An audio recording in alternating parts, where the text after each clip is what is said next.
오늘 예배 참석한 여러분들에게 하나님의 은혜와 평강이 넘치기를 기원합니다. 오늘 말씀의 제목, 내 삶의 흐름이 바뀔 때입니다.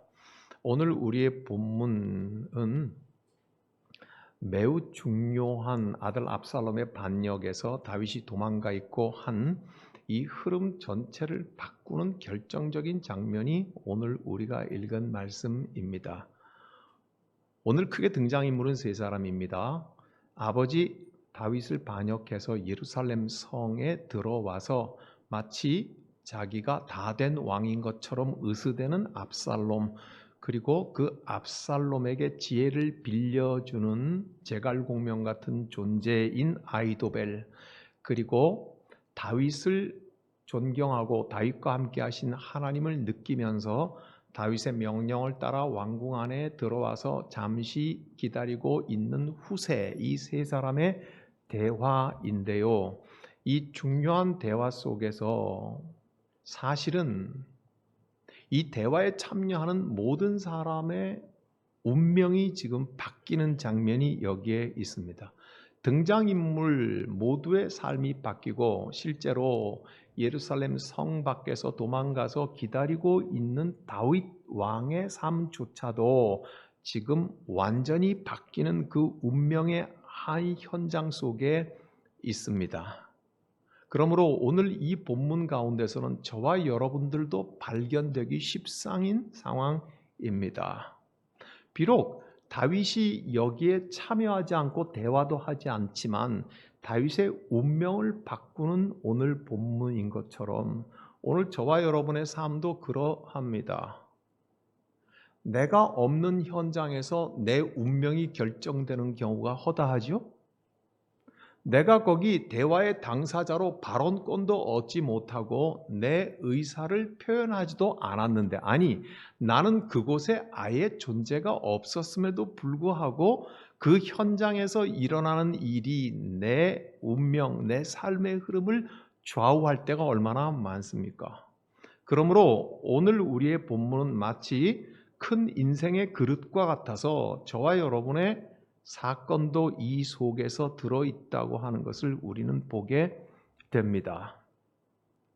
조금 더 깊이 들어가면 이렇습니다. 오늘 이 대화, 최소한 17장 우리의 상황에서의 대화는 반역자인 아들 압살롬이 주도권을 쥐고 있는 것 같습니다. 그렇지만 사실은 압살롬을 실제로 움직이고 있는 것은 그의 모사인 아히도벨이 움직이고 있습니다. 그렇죠? 어느 왕권이든지 심지어 현대의 대통령이라도 정권을 잡으면 다가 아닙니다. 그 정권, 즉 힘을 어떻게 사용할까 하는 데는 철학이 있어야 되고 사상이 있어야 되는 거거든요. 그래서 그 정권의 철학을 제공하는 사람이 있습니다. 예전에 박정희 대통령 시절에는 이효상 선생이란 분이 계셨어요. 이효상 선생은 박정희의 어릴 적 스승이었어요. 그래서 그분이 박정희의 군인이었다가 대통령이 된 그 권력을 어떻게 써야 정치인으로 나라를 위할 것인가 하는 일에 지혜를 제공했던 사람이었죠. 일컬어 정치 철학을 제공하는 것이죠. 그러니 실제 겉으로 드러나는 것은 오늘 압살롬이 다 하는 것 같지만, 그러나 그 압살롬을 움직이는 것은 모사인 아히도벨입니다. 오늘 우리 본문을 보면 아히도벨이 자기가 주도권을 지니고 있는 것처럼 보입니다. 왜냐하면요, 이미 자기의 반역 왕 압살롬을 부추겨서 우리가 어제 보았던 본문 16장 21절부터 아버지의 후궁들과 백주 대낮에 동침하게 한 사건을 성사시켰던 장본인이기도 합니다. 16장 21절에 아히도벨이 압살롬에게 이르되 왕의 아버지가 남겨두어 왕궁을 지키게 한 후궁들과 더불어 동침하소서. 그리하면 왕께서 왕의 아버지가 미워하는 바 됨을 온 이스라엘이 들으리니 왕과 함께 있는 모든 사람의 힘이 더욱 강하여지리이다. 이에 사람들이 압살롬을 위하여서 옥상에 장막을 치니 압살롬이 온 이스라엘 무리의 눈앞에서 그 아버지의 후궁들과 더불어 동침하니라. 이때에 아히도벨이 베푸는 계략은 사람이 하나님께 물어서 받은 말씀과 같은 것이라. 아히도벨의 모든 계략은 다윗에게나 압살롬에게나 그와 같이 여겨졌더라고 기록을 하고 있습니다. 아히도벨은 압살롬을 이렇게 부추겼습니다. 왕이시여, 다윗 즉 아버지의 후궁 10명과 백주 대낮에 보란듯이 동침하소서. 그러면 많은 사람들이 함께 와, 과연 우리의 왕이 용감하고 최고다, 그렇게 환호하게 될 것입니다. 어제 저녁에 BTS 부산 공연 보셨나요? 네? 저도 중간중간 틈틈이 봤는데요. 와, 부산 전체가 다 보랏빛으로 다 물들어 버렸더구만요. 외국 사람들이 그거를 보려고 7만 명이 들어왔다고 하죠, 해외에서. 그리고는 그 공연이 해외로 중계권을 팔아서 수익을 충당했는데 전 세계에 몇 명이 봤는지 뭐 수억 명이 봤겠죠. 예? 전부 다 하나로 환호하는 거예요. 야, 근데 정말 잘합니다. 자랑스러웠어요. 예, 그렇죠. 그런 것처럼 압살롬 왕이 최고다, 다윗 왕의 후궁들을 탁 거느리는 거 보니 뭐 이런 치기 어린 광기에 제안을 하고 압살롬은 그대로 실행했습니다. 지금 누가 누구를 움직이고 있습니까? 아히도벨이 왕을 움직이고 있습니다.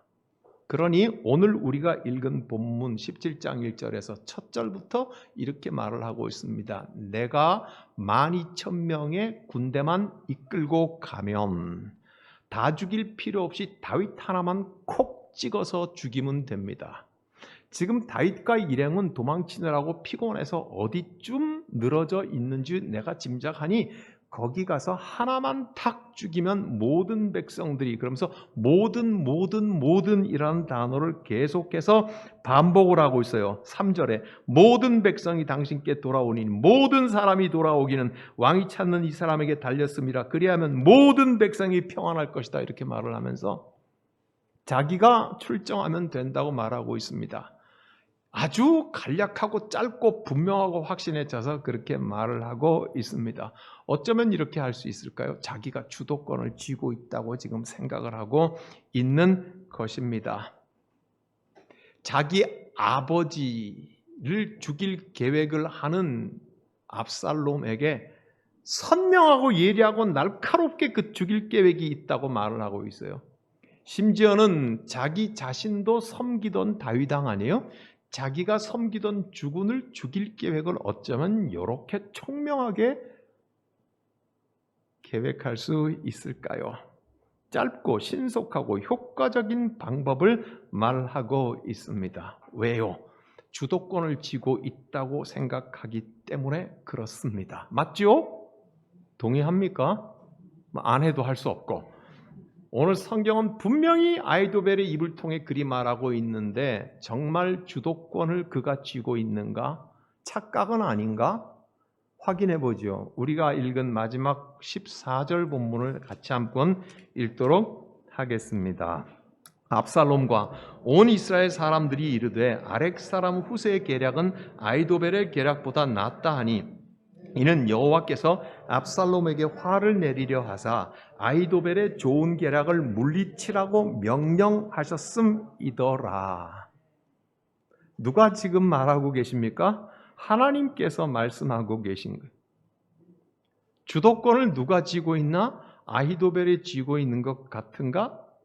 그러나 보라, 착각이다, 이 말씀을 하고 있는 것입니다. 그렇죠? 이게 영혼이 맑은 자와 영혼이 흐려진 자의 상태의 차이를 이렇게 말을 하고 있습니다. 자기가 주도권을 쥐고 있다고 생각을 하는데 실제 주도권을 쥐고 있는 것은 누구라는 말입니까?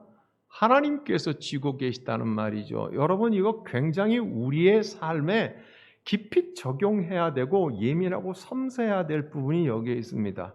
모든 것이 다 가능하고 모든 것이 다 열려있고 다 내게 오픈된 상태인 것 같아요. 주도권은 누구에게 있습니까? 그리스도인이라면 주도권은 누구에게 있습니까? 예, 뭔가 지금 제가 함정을 파는 것 같은 느낌이 드십니까? 예? 그러면 그 함정에 빠지시는 것도 괜찮다 생각이 드시죠? 예, 안전한 함정입니다.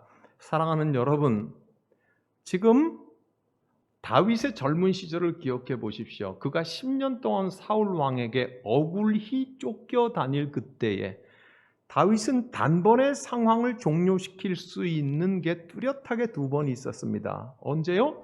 동굴 속에 용변보로 사울이 들어왔을 때, 두 번째는 사울 왕의 그 전쟁터 텐트 속에 잠들어 있는 그 현장에서 우리는 압니다. 사울 왕이 동굴 속에 용변보로 들어왔을 때 그 동굴 안에는 다윗과 다윗의 용사들이 숨어 있었습니다.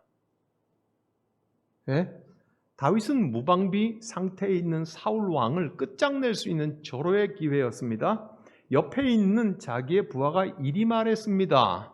주군 다윗이여, 하나님께서 지금 허락하신 기회라고 말을 했습니다. 모든 것이 가능했습니다. 모든 것을 할 수 있었습니다. 주도권은 다윗에게 있는 것 같았습니다. 그러나 그 모든 것이 열린 상황 속에서 다윗은 뭐라고 말했는지 우리는 기억하죠. 야훼께서 기름 부으신 자를 사람이 마음대로 하는 것은 하나님 앞에 옳지 않은 일이라고 말을 했습니다. 이 말을 한마디로 줄이면 주도권이 누구에게 있다는 말입니까? 분명해요? 예, 하나님께 주도권이 있다는 말입니다. 맑은 영성을 가지고 있는 사람은 그런 것입니다. 모든 것이 다 열려 있고 단칼에 끝장낼 수 있는 그 상황 속에도 지금 주도권은 하나님께서 쥐고 있다고 하는 것을 고백하는 사람. 두 번째로 사울 왕이 골아떨어져 있는 전쟁터의 텐트 침소 속에 들어가서 잠에 골아떨어져 있는 사울 왕을 보았을 때 같이 따라 들어갔던 부하는 이번에는 이렇게 말합니다. 주군, 두 번 할 필요도 없습니다. 한 번만 제대로 염통을 찍어버리면 이것으로 끝나는 것입니다. 그리 말하죠. 모든 것이 가능했습니다. 하나님께서 열어주신 것이 틀림없는 것 같은데 다윗은 여전히 이렇게 말합니다. 야훼께서 기름 부으신 자를 사람이 종결시키는 것은 옳지 않도다 하면서 이번에는 물병 하나하고 창 하나만 들고 나아갑니다. 사랑하는 여러분, 주도권의 가운데 글자를 빼면 무슨 단어가 됩니까? 주권이 됩니다. 모든 것이 다 가능하고 모든 것이 다 열려있고 한꺼번에 모든 일을 끝장낼 수 있는 이 상황에 주권이 누구에게 있는가 하는 문제. 누구에게 있습니까? 그가 만일 그리스도이라면, 그가 만일 하나님의 사람이라면 하나님께 주권이 있다고 말을 하는 것, 맑은 영혼을 가진 사람. 볼까요? 저와 여러분이 하는 기도를 생각해 봅시다. 새벽 예배를 깨우든지 아니면 저녁에 자기의 골방에서 무릎 꿇고 하는 기도는 분명히 내 자유의지로 무릎을 꿇고 기도합니다. 그렇죠? 그래서 더 깊은 기도에 들어가기 위해서 우리는 내 free will, 내 자유의지를 최대한도 사용하면서 한 걸음 더, 한 무릎 더 주님 앞에 나아갑니다. 이유는 무엇입니까? 내가 주도권을 잡기 위해서입니까? 아니면 하나님께 주권을 행사하시도록 하기 위해서입니까? 분명하죠? 무엇이 우리의 기도인지? 우리의 신앙의 모든 행위는 내가 하나님보다 주도권을 먼저 잡기 위한 행위가 아니올시다. 우리의 생명과 호흡과 같은 무릎을 꿇고 하는 기도조차도 물론 첫 시작은 내 의지를 다하여서 하지만 깊은 기도의 자리에 들어가면 하나님께서 내게 주권을 행사하시기를 나는 손을 놓고 내려놓고 털어놓는 작업이 그 깊은 지점에서 하나님께서 주권을 잡으실 때 비로소 나의 기도는 제대로 완성되는 것입니다. 그렇죠? 예, 그러므로 모든 것이 다 허락되었을 때 주도권은 누구에게 있습니까? 하나님께 있습니다. 그러므로 아히도벨은 착각하고 있는 것입니다. 압살롬은 착각하고 있는 것입니다. 그렇지만 말입니다. 오늘 우리가 모두 들으면서 맞아. 정말 그게 옳다 하는 건 하지만 이게 결코 만만한 일이 아닙니다. 우리가 듣기에는 좋지만 우리의 삶의 이런 영적인 감각을 상실하지 않은 채 정말로 모든 상황이 좋아졌을 때에 주권은 주님께 있다고 하는 것을 입과 발과 손으로 고백을 동시에 하는 일은 결코 쉬운 일이 아니올시다, 여러분. 이건 굉장한 고급 신앙입니다. 그래서 너무 듣기만을 즐겨 하시지 말기를 간절히 바랍니다. 그 어떤 결정적인 순간에, 그 어떤 예민한 때에 우리는 얼마든지 착각할 수 있습니다. 목사라고 예외가 아니고 장로라고 예외가 아니고 아무도 예외가 아닙니다. 그 어떤 결정적인 순간에 내가 다 할 수 있다고 할 수 있고 말할 수 있는 그 순간에 주권이 하나님께 달려 있다는 것을 고백하는 것은 굉장한 수준의 신앙입니다. 굉장한 고급 수준의 신앙이라고요. 우리 오늘 이 말씀을 나누고 묵상하면서 와, 그래, 맞아. 아히도벨과 압살롬이 지가 주도권을 쥐고 있는 것 같지만 하나님은 14절에서 마지막 말씀 한 절로 콱 박아 약속하셨네. 주도권은 야훼에게 있는 것이라고 하는 말에 대하여서 우리가 다윗을 바라보고 우리의 기도를 예를 들으면서 옳다, 맞아, 내 삶의 주도권은 하나님께 있다는 것을 인정하는 것은 쉽지만 그것은 이 자리에서만의 감정이 될 가능성이 다분히 있습니다. 우리는 덜 갈린 사람이고 덜 연습된 사람이고 어설픈 사람들입니다. 신앙생활을 60년을 했더라도 어설프게 연습된 생활이고 초보자입니다. 우리가 여기까지 자라갈 수 있는 믿음을 가질 수 있기를 바랍니다. 우리의 깊은 기도조차 하나님께 주도권이 있음을 이제 우리는 알게 되었는데 말입니다. 보십시오, 여러분. 아히도벨은 아버지의 후궁을 가늠케 하는 일에 성공하고 그 다음엔 자기가 모시던 왕을 죽일 계획을 이토록 예리하게 말을 했습니다. 주도권이 자기에게 있는 것 같지만 그러나 하나님께서는 꺾으시기로 작정했다고 말씀했죠.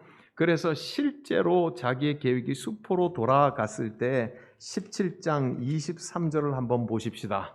17장 23절 같이 읽겠습니다. 아히도벨이 자기 계략이 시행되지 못함을 보고 나귀의 안장을 지우고 일어나 고향으로 돌아가 자기 집에 이르러 집을 정리하고 스스로 목매어 죽으니 그의 조상인 묘에 장사되니라. 끝까지 자기 목숨의 주도권은 지한테 있는 줄 알고 자기 목숨을 자기가 끊어버립니다. 사랑하는 여러분, 그러나 후세 그는 다윗이 네가 왕궁에 들어가 있으면 나를 위해 할 일이 있을지도 모른다고 밀어넣었던 그도 모사였던 사람입니다. 그는 다윗의 용사였습니다.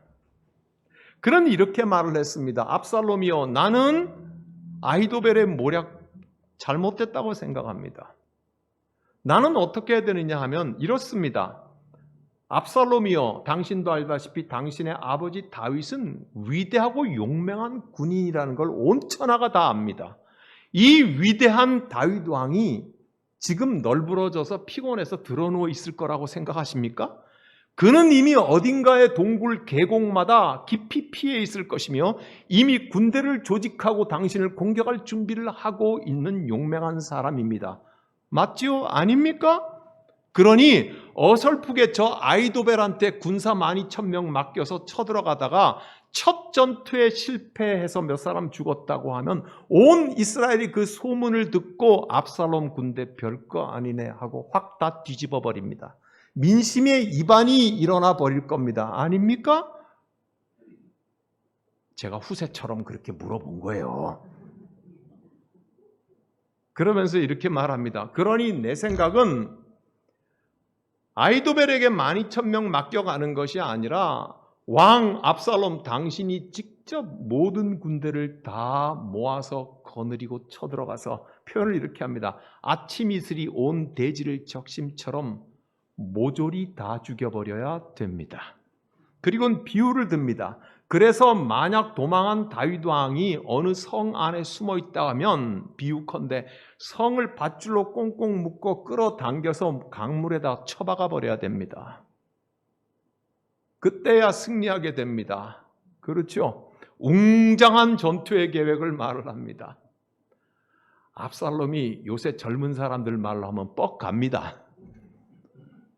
흠이 그것이요 바로. 바로 그것이요. 그렇게 갖다가 되는 계획을 세우고 말을 하잖아요. 그렇죠? 사랑하는 여러분, 이 후세를 한번 기억해 보십시오. 오늘 이 17장에서 단 한 번 쓰임 받고 이후로는 성경에 후세의 이름은 기록되어 나오지 않습니다. 바로 이 순간, 이 한순간을 위하여서 쓰임 받는 사람이 후세입니다. 이 단 한 번의 하나님의 뜻을 드러내기 위해 쓰임 받는 사람 후세, 그는 역대상 27장 33절에 가서 기껏 이렇게 한 번 더 언급됩니다.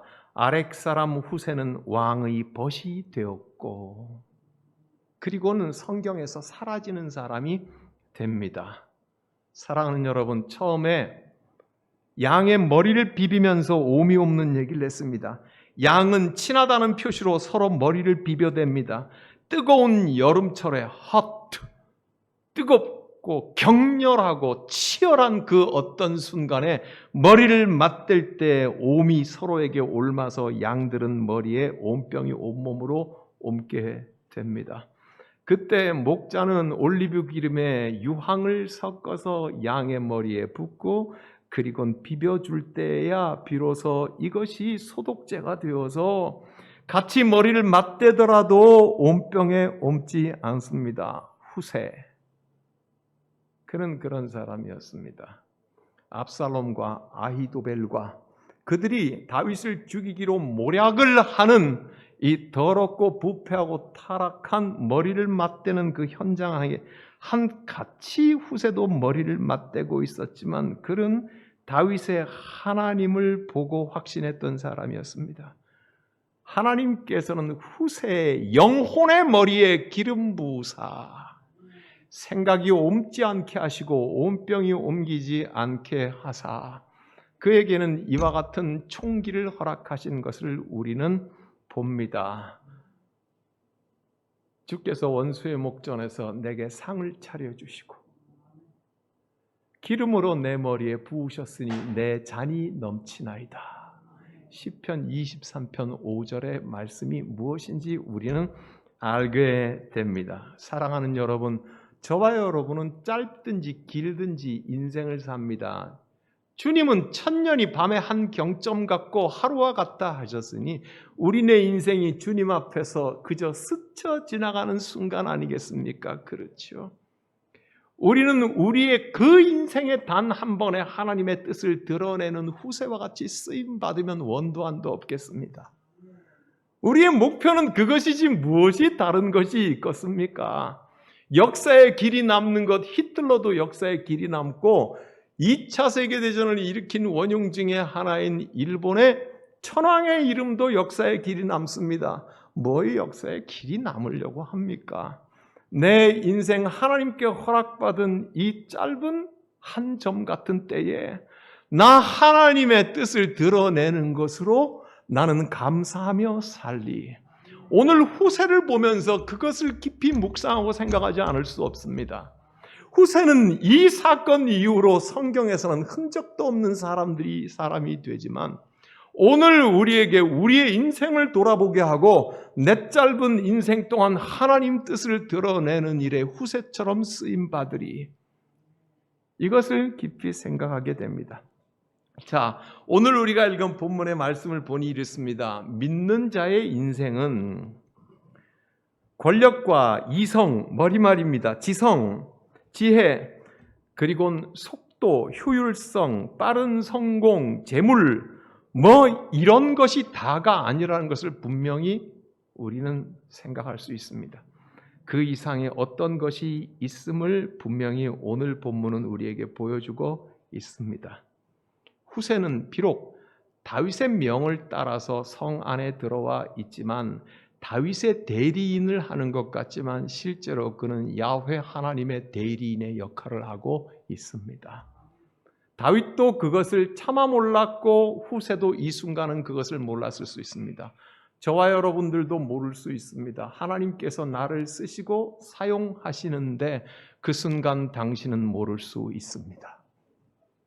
그 순간 나는 모를 수 있습니다. 하나님의 놀라운 자유, 하나님의 계획 속에 내가 쓰임받고 사용되고 있다는 것을 나는 투덜대면서 모를 수도 있고 의기소침하며 모를 수도 있으며 다 끝났다고 절망하면서도 모를 수도 있습니다. 그러나 그리스도인의 삶과 인생에는 권력이 다가 아니고 이성이 다가 아니고 물질이 다가 아니고 빠른 성공과 효율성과 속도와 번쩍거리는 것들과 이런 것이 다가 아니라 그 이상의 어떤 것이 있음을 우리는 분명히 오늘 봅니다. 이것이 후세의 인생을 흐름 바꾸고 다윗의 인생의 흐름을 바꾸고 오늘 이 대화에 참여하는 모든 자들의 인생의 흐름을 바꾸어 버립니다. 믿습니까, 여러분?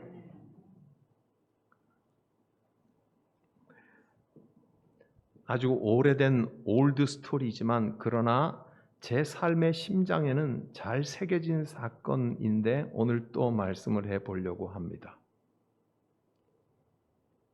제가 이민 목회를 가서 막 개척을 하는데 그 지역에서는 떠르르하게 알만한 분인데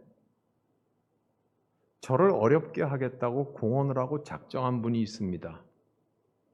그분의 그런 이유는 너무 유치한 데 있습니다만은 그러나 어쨌든 저에게는 분명한 위협이 되었습니다. 제게 전화를 해서 좀 나와서 나 좀 만납시다. 그러면 내가 도와주겠습니다. 그렇게 말을 했어요. 그러나 제가 그렇게 말했습니다. 목사님, 저는 지금 무슨 말을 하든지 누구를 만나든지 어떤 일을 하든지 아무런 의미가 없습니다. 만일 목사님께서 나를 도와주시려고 하면 나를 안 만나주시는 게 도와주시는 겁니다. 그렇게 도와주십시오. 했습니다. 그래도 끊임없이 어렵게 했습니다. 그런데 이제 교인이 막 30명, 40명, 60명 이렇게 막 불어가는데 그 교인들 가운데 제 멘토였던 목사님이 계십니다. 제가 존경했던 또 사랑했던 목사님인데 그분의 사모님이 암으로 돌아가셨습니다. 그 사모님이 외교관의 따님으로 자라서 너무 우아한 분이었는데요. 이화대학을 나오신 분인데 외교관의 딸로 자란 분처럼 너무 우아한 분이었어요. 우리 가족을 참 사랑해 주셨어요. 2살짜리 막내, 8살짜리 우리 부부를 바쁜 중에도 가기만 하면 너무 사랑해 주신 분인데 그분의 사랑을 정말로 노릇꼬리만큼 받고 그분을 하나님께서 데려가시더라고요. 너무너무 마음이 아팠지만 제가 장례 집례를 했지요. 그래서 교민들 신문에 장례 광고를 냈는데 장례식이 다 끝나고 옆으로 잠시 서 있는데 바로 나를 괴롭게 하는 그분이 오셨어요. 친히 강림하셔서 내 앞에 서더니 내가 바로 그 사람이다고 하면서 식사를 하잖아요. 끝나고 나면 식사하는데 내 옆에 앉아가지고 호구조사를 하셨어요. 저는 그때 39살이었어요. 그러니까 그분은 그때 이미 60대였으니까 저한테는 좀 아버지 같다고 할지 뭐 이런 분이었단 말이죠. 근데 그분이 나한테 호구조사를 해요. 이렇게 저렇게 묻는데 어느 학교 나왔으며 어디에 살며부터 이제 유치한 거부터 하는데 대답 안 할 수가 없잖아요. 그러다가 할아버지의 이름까지 묻게 돼서 할아버지 이름을 얘기했더니 갑자기 이 양반이 얼굴이 노래지더라고요. 선명하게 노래지더라고요. 왜 이러지? 그러는데 거듭 물어요. 그분이 자네 할아버지 맞나? 그러죠. 맞다고. 그러니까 그분이 덧붙여 뭐라 그래요? 그러면 아버지 성함이 아무개 아니신가? 이래요. 그래서 어떻게 하셨습니까? 그러니까 오늘은 이만 간다. 그러고는 가요. 누가 가지 말라 그랬습니까? 그러고는 가요. 가는데 정확하게 3일째 되는 날 전화가 왔는데 제가 받았더니 이렇게 말해요. 사실은 황 목사 자네하고 나하고 집안에 형 동생 사이다. 그러는 거예요. 제 할머니의 성씨가 희성이거든요. 희소한 성씨거든요. 근데 우리 할머니의 오빠의 손자인 거예요. 그러니까 저하고 뭐 그렇게 됐잖아요. 나이 차는 나도요. 그러면서 그분이 하는 얘기가 사실은 내가 황 목사 자네 할아버지한테 옛날에 공부할 때 큰 도움을 얻었고 큰 신세를 졌다는 얘기를 쭉 해요. 그래서 뭐 제가 어처구니가 없어 듣고 있었잖아요. 듣고 있는데 마지막에 한숨을 팍 쉬더니 이렇게 말을 합니다. 진작 알았으면 좋았을 텐데 인제라도 뭘 도와줄까 그러더라고요. 저는 그 사람 때문에 소름 돋지 않았습니다. 원수를 친구로 바꾸시는 그 하나님의 드러나심 앞에서 온몸에 소름이 돋았어요. 예? 왜 그렇게 하나님이 기쁨이 아니라 두렵고 무섭던지요, 그 순간에.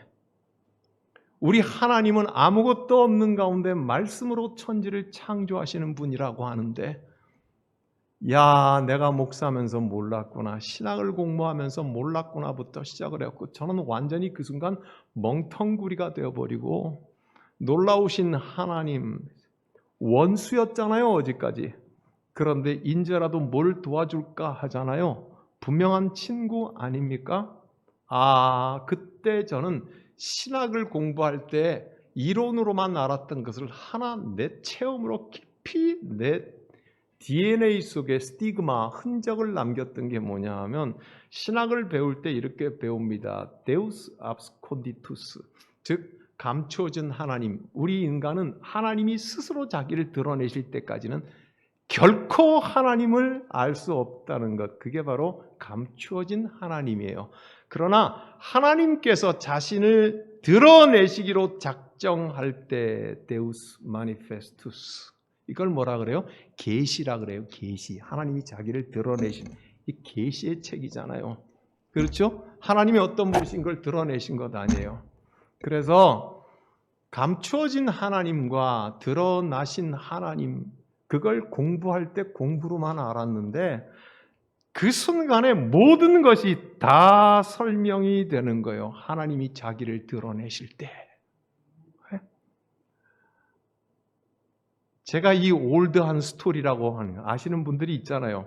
또 얘기하는 것은 무엇이냐 하면요, 내 인생의 심장 속에는 잘 새겨진 사건이어서 나는 오늘도 내 믿음의 삶에 계속해서 이와 같은 일이 일어난다고 나는 믿기 때문입니다. 그리고 나는 그 하나님께서 드러내실 때 내 삶이 바뀐다는 것을 나는 여전히 의지하기 때문입니다. 내 삶이 바뀐다는 것은 갑자기 내가 부자가 된다든지 갑자기 거인이 된다든지 갑자기 뻥 튀겨진다는 걸 말하는 것이 아닙니다. 아무런 겉모습은 바뀌지 않고 아무런 현실은 바뀌지 않아도 내 영혼이 바뀌면 바뀌는 것 아니겠습니까? 예? 군인은 여전히 군인으로, 장사하는 분은 여전히 장사하는 분으로, 우리 각자 하는 일은 여전히 동일할지라도 그러나 우리의 영혼이 하나님이 자기를 드러내실 때에 우리는 분명히 바뀌지 않습니까? 피 흘리는 자가 찬양하는 자로 바뀌며 절망하는 자가 이제 살아야 할 이유를 찾은 자가 되는 것 아닙니까? 그죠? 그래서 내 삶의 흐름을 바꾸실 때는 하나님께서 드러나시고 나타나시더라 그 말이죠.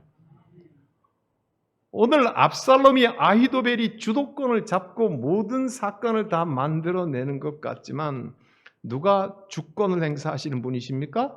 하나님께서 그럴 때에 오늘 처음 말씀드린 것처럼 여기에 나오는 등장인물은 모두가 다 인생의 흐름이 바뀌어 버립니다. 그래서 이 말씀은 마치 그릇 사발과 같아서 저와 여러분이 모두가 담겨 있는 말씀이 된다, 이 말씀이 옳시다. 믿어집니까 이제?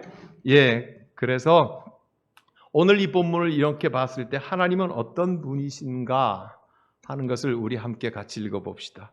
살인의 계획 한가운데서도 살아계셔서 하나님의 자유를 행사하신다.